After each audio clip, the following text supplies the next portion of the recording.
네, 오늘 일정이 되게 빡빡하죠. 우리 민지 씨는 저기 청년부나 새가족팀에서 오늘 같은 날은 굉장히 뻘쭘하거든요. 예배 끝나고 막 잘 좀 챙겨주시면 좋겠습니다. 오늘 말씀 같이 보겠습니다. 요한복음 15장 16절입니다.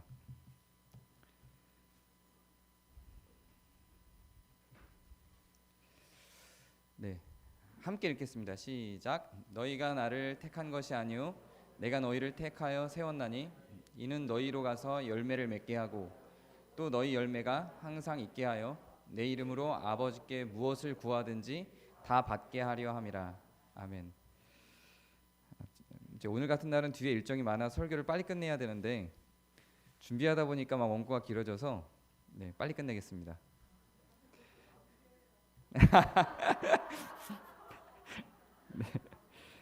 네. 오늘 이 본문은 그 예수님이 십자가에 달리시기 전에 제자들의 발을 씻기시는 날 제자들에게 한 그 말씀입니다. 그러니까 모든 성도들에게 한 말이 아니고요. 특정한 예수님의 사랑을 받은 사람들에게 하는 말입니다. 그래서 주로 재직자들과 임직자들에게 설교하는 본문으로 많이 사용이 됩니다. 우리는 그 재직이 될 때, 그러니까 뭐 장로든 집사든 권사든 무엇인가가 될 때, 이제 특히 우리 교회는 더욱더 자원함으로 자기가 스스로 나가서 된다 이렇게 생각을 하죠. 특히 장로님은 그 장로가 되기를 소원하셨던 분입니다. 그래서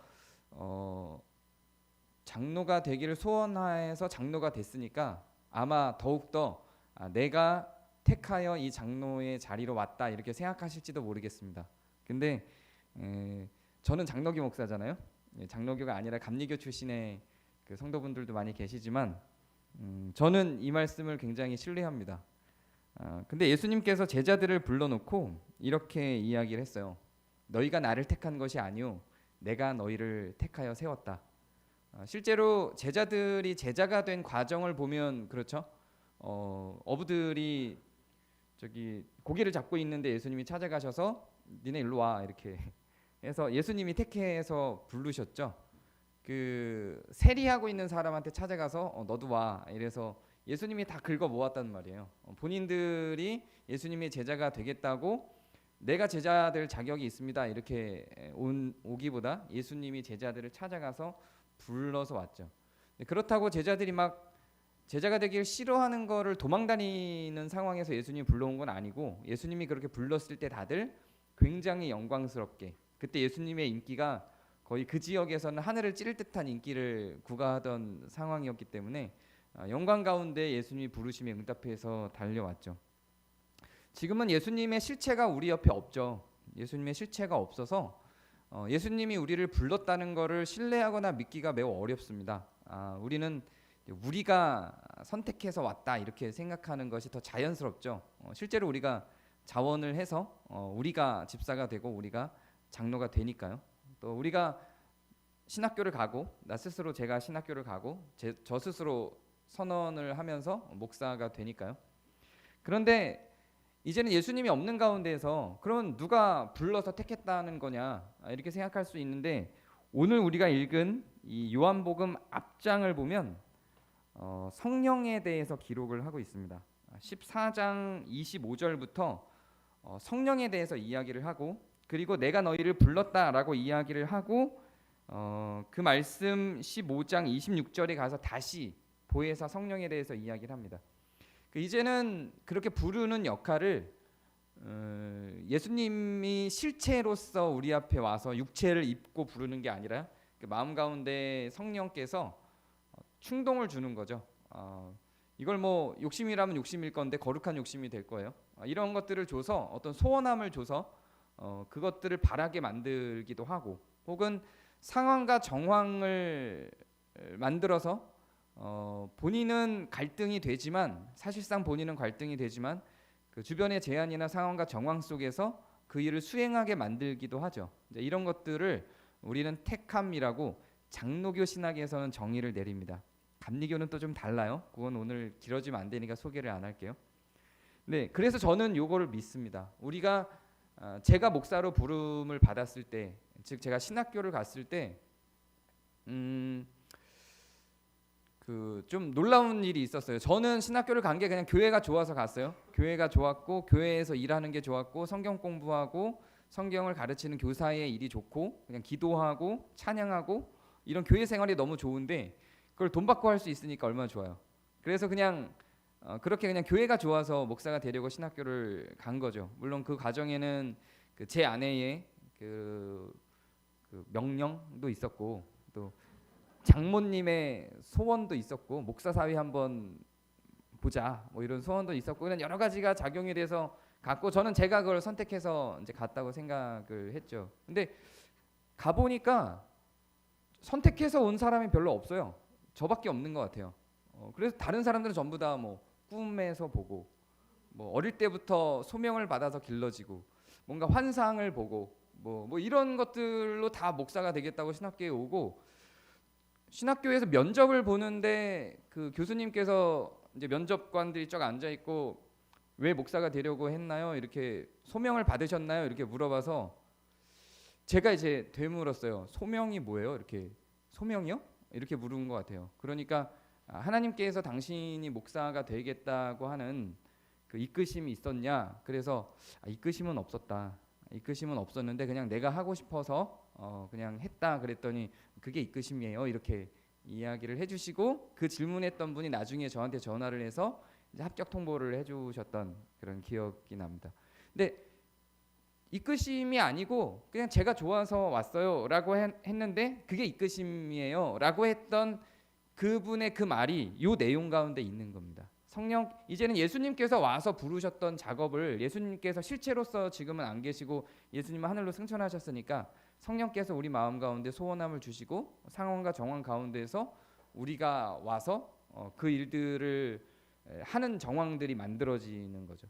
그거를 오늘의 말씀에서는 예수님은 너희가 나를 택한 게 아니라 내가 너를 택했다. 내가 너희를 택했다. 이렇게 이야기를 하는 겁니다. 물론 이거는 지금 이 장면은 예수님의 제자를 부르신 상황 가운데에서 나온 말씀입니다. 장로교에서는 이것들을 확대해서 모든 성도에게 접목을 시킵니다. 그래서 사도라고 하는 개념이 사라지고 이제 모든 사람들이 만민 제사장화가 되면서 모든 성도들을 그리스도께서 성령께서 이렇게 부르셨다라고 이제 확대를 하죠. 근데 일단 기본적으로 지금 본문은 특별히 하나님의 일을 하는 일꾼들에 대한 그 부르심을 이야기하고 있는 겁니다. 어떤 상황이었든지 간에 어떤 정황이었든지 간에 어떤 배경에서였든지 간에 장로님께서 평생의 소원함으로 장로의 길을 걷고자 했던 그 갸륵한 마음 뒤에는 저는 하나님의 그리스도의 성령님의 택하심이 있었다 이렇게 생각을 합니다. 그러지 않고는 교회가 그걸 승인하고 함께 공인하고 받아들여 장로로 세우는 작업을 하지 않았겠죠. 저는 교회 안에서 역동하는 그런 성령님의 움직임을 믿습니다. 그래서 종종 우리가 교단마다 혹은 교회 조직마다 업무를 처리하는 방식은 분명히 다르죠. 업무를 처리하는 방식은 달라서 장로교적인 방식이 있고 또 회중교회적인 방식이 있고 감리교적인 방식이 있죠.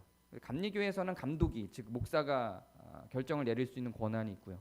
장로교에서는 장로회가 그 권한을 갖고 회중교에서는 회중이 그 권한을 갖는다면 우리 교회는 회중교회에 가장 가까운 형태일 텐데 그거보다 좀 더 진보된 형태일 것 같아요. 어떤 형태이건 간에 그리스도의 이름을 모이고 성령님께 기도를 하는 자리에 모인 자들이 내린 어떤 그 결정들 속에는 저는 이런 택하심의 개입함이 있다 이렇게 생각을 합니다. 사소한 의견의 결정에 대해서는 여러 의견들이 있을 수 있겠지만 최소한 사람을 세우는 과정에서는 그러하다고 저는 생각을 합니다. 그래서 장로님은 사실상 우리가 세운 줄 알고 있으나 우리가 세운 건 아닙니다. 기본적으로는 여러분이 투표를 했다 할지라도 교회가 세운 것이고 결국은 하나님이 세우셨다고 하나님이 택하셨다고 저는 생각을 합니다. 그럼 그렇게 택함 받아 불려진 그 예수님의 제자 하나님의 일꾼 재직들이 오늘 본문을 보니까 열매를 맺는다고 하는데요. 제가 목표한 시간이 15분이었는데 5분 남았습니다. 네. 열매를 맺는다고 하는데 그 열매가 무엇인가에 대한 해석이 너무 많아요. 너무 많아서 이 해석을 다 소개할 수는 없는데 간단하게 중요한 것만 소개를 해드리고 저는 어떻게 생각하는지를 이제 말씀을 드리자면, 오늘 본문을 보면 앞에 뭐라고 이야기하냐면 내가 명하는 대로 행하면 너희는 곧 나의 친구라 이렇게 이야기를 합니다. 내 계명은 곧 내가 너희를 사랑한 것 같이 너희도 서로 사랑하는 이것이니라. 사람이 친구를 위하여 자기 목숨을 버리면 이보다 더 큰 사랑은 없나니 너희는 내가 명하는 대로 행하면 곧 나의 친구라 이렇게 이야기를 합니다. 그래서 여기서 열매가 뭐냐에 대해서 첫 번째 해석을 하는 신학자들은 친구다 이렇게 해석을 하는 사람이 있어요. 그래서 여기서 부르심을 입고 온 사람들이 맺는 열매가 친구이기 때문에 이걸 전도로 연결시키는 사람들이 있고요. 또 이 뒤에 그 친구에게 하는 게 뭐냐면 사랑이라고 앞절에 나옵니다. 그러니까 여기서 말하는 열매는 사랑이다 이렇게 해석하는 사람도 있습니다. 그리고 그 앞에 제가 아까 말씀드린 대로 14장 25절부터 보혜사 성령에 대해서 나오고 그 뒤에 15장 26절에 또 보혜사 성령에 대해서 나오죠. 그리고 보혜사 성령이 맺는 열매를 보면 자비와 양선과 사랑과 충성과 온유와 인내와 오래 참음과 이런 것들이 나오죠. 그래서 여기서의 열매는 성령의 열매다 이렇게 해석하는 사람들도 있습니다. 뭐 저는 다 맞다고 생각합니다. 저 아시죠? 늘 가능한 해석들은 전부 수용을 해도 무방하다고 생각을 해요. 제가 이 중에서 하나를 굳이 고르라고 한다면 성령의 열매인 게 맞는 것 같은데, 사실은 성령의 열매인 게 맞다고 가정하려면 성경을 해석하는 범위가 굉장히 넓어져요. 성령의 열매는 여기서 나오지 않고 갈라디아서에서 나오거든요. 그러니까 갈라디아서와 요한복음을 연결시켜야 되기 때문에 이렇게 해석하는 건 너무 전문적으로 들어가고 너무 광범위한 해석이 돼서 저는 성령의 열매라고 생각을 하는데, 사실 이 본문만 갖고 보면 사랑이나 친구라고 보는 것이 더 합리적이다 이렇게 생각이 들어요. 그래서 이게 친구다 혹은 사랑이다, 여기서 말하는 열매는 사랑이다, 친구다 라고 말하는 그 사람들의 해석이 1차적으로는 제일 적합하다고 생각을 하고, 조금 더 저는 그 친구와 사랑을 더 깊이 들어가면 성령의 열매, 자비와 양성과 인내와 온유와 오래 참음과 이런 것들이 다 사실은 친구를 만드는 데 필요하고 사랑 안에 다 묶일 수 있는 내용들이기 때문에 크게 다른 이야기를 하는 게 아니라고 생각합니다. 그럼 이렇게도 생각해 볼 수 있을 것 같아요. 예수님께서 부르셔서, 그리스도께서 부르셔서, 하나님께서 부르셔서 세운 사람이 맺는 열매가 뭐냐면 친구랍니다. 친구. 그리고 사랑이랍니다. 그리고 성령의 열매랍니다. 이걸 다 가능하다고 생각하면 사실은 우리가 하나님의 일을 하는 사람들로 불려와서, 그게 집사이든 권사이든 장로이든 목사이든 불려와서 우리가 맺는 열매가 무엇인지를 고민해 보면 이 안에 저는 다 있다고 생각을 해요. 다른 어떤 거대한 건물로서의 큰 교회 혹은 부유해진 자산 상태, 우리가 농담처럼도 이야기를 하잖아요. 뭐 주님의 일을 열심히 했더니 뭐 집 한 채가 생겼어, 뭐 이런 그런 걸 이야기하는 게 아니라는 거예요. 그런 걸 이야기하는 게 아니라 하나님의 일을 한 사람들에게 남겨진 열매로서 갖춰지는 것은 사랑이다, 친구다, 성령의 열매다라고 하는 거죠. 목사는 사실 교회 안에서 친구를 갖기가 굉장히 어렵습니다. 저는 처음에 여기 불려왔을 때 그걸 꿈꾼다고 이야기를 했죠. 정말로 굉장히 격렬하게 반대하시는 분들이 있기는 하지만 그냥 목사라는 직분을 떠나서 형, 오빠, 동생, 요셉이 뭐 이렇게 불려질 수 있는 교회면 좋겠다고 전에 제가 얘기를 한 적이 있습니다. 분명한 한계점은 있는 것 같아요. 저는 그렇게 생각할 수 있어도 성도들이 그렇게 생각하는 건 또 쉽지 않은 것 같습니다. 특히나 한국 사회에서는 더 그런 것 같아요. 그럼에도 불구하고 호칭과 상관없이 친구로서 존재하는 사람들이 여러분 모두였으면 저는 사실은 바라는데 그게 만만하지는 않습니다. 그런데 제가 우리 교회 안에서 친구처럼 생각할 수 있는 유일한 사람이 사실은 장로님입니다. 여러분이 어떻게 생각할지는 모르겠어요. 저는 그렇게 생각을 해요. 제가 맘 놓고 제 속을 다 드러내고 서로 벽 없이 이야기할 수 있는 유일한 사람입니다. 사실은 권사님한테도 그렇게는 못해요.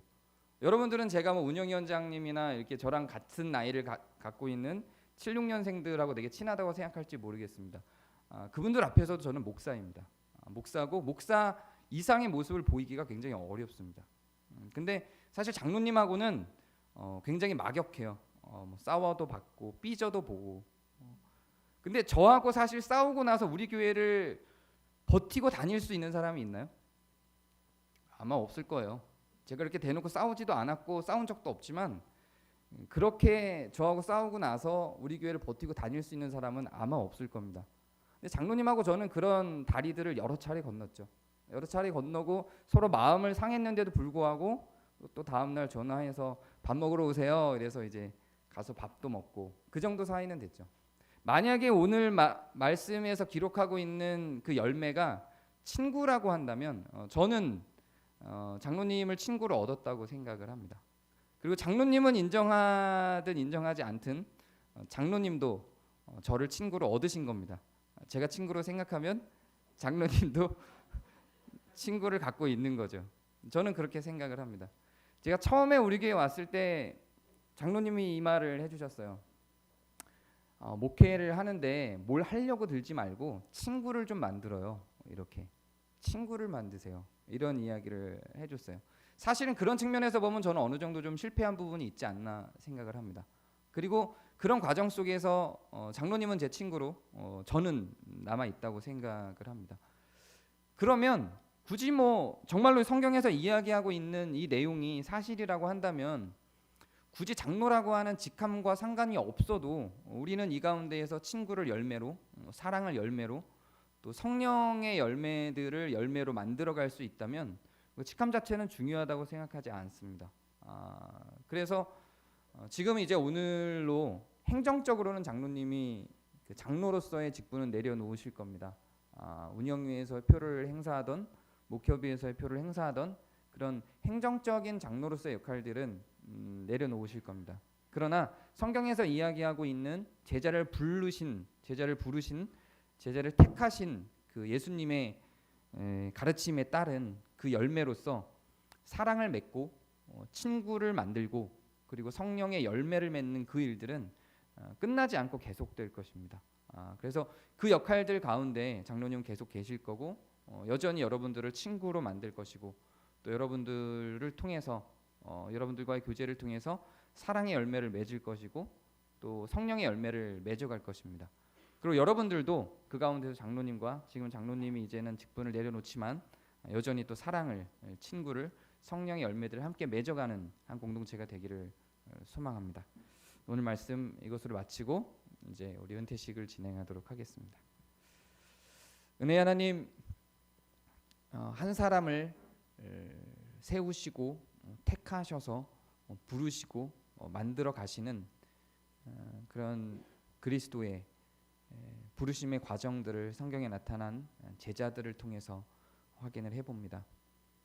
그 수많은 인류 가운데 베드로를, 안드레를, 요한을, 빌립을, 바돌로메를, 마태를, 도마를 부르셔서 주님의 제자로 삼으신 그 가운데 그 한 명 한 명은 스스로 나왔다 생각할 수 있을지 몰라도 그리스도께서 또 그들을 택하여 부르셨음을 오늘 말씀하셨습니다. 장영수라고 하는 성도를 장로로 부르시고 세우셔서 이제는 은퇴하는 자리까지 오게 하셨습니다. 그 가운데서 맺어진 열매들을 주님께서 생각하고 고려해 주시고 그리고 앞으로도 비록 지금